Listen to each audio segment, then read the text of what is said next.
Welcome to Medico Apps PDS Express. In today's class, we'll be seeing this oral surgery IBQ, which was asked in the year 2024. Now, let me tell you that Lee-Ford fracture, it is one of the important or high-yield topic, and you should read this topic before going to your exams.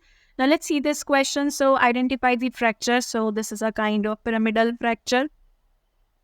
So, pyramidal fracture. Options given were Lee-Ford 3, 2, 1 and naso-orbital ethmoidal fracture. Hello everyone. So are you a NEET MDS aspirant and you are struggling to find all previous year authentic question? What if I tell you that you will get everything in just one book? My book is out on Amazon and Flipkart. Just check the video for description. It contains all the solutions along with the reason to rule out for your convenience. Get your hands on it today itself and take a significant step towards your success. Now let's see Lee-Ford's fracture. So Lee-Ford fracture, it is given after the name. The author who has given Lee-Ford, he has studied all these Lee-Ford fracture on a cadavер when he has performed some experiment and then he had given or proposed these Lee-Ford fracture. Now Lee-Ford 1, always remember, Lee-Ford 1 is floating palate. This is also known as Gurin fracture and there will be floating palate.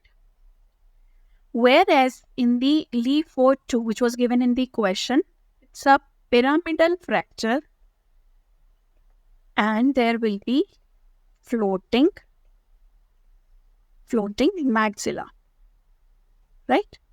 Then it is your Lee-Ford 3 fracture. Now in Lee-Ford 1, so pterygoid plates, they are must for this Lee-Ford fracture. Pterygoid plate will be involved. Here this maxilla is detached from here, inferior border of the maxillary sinus, then nasal bones.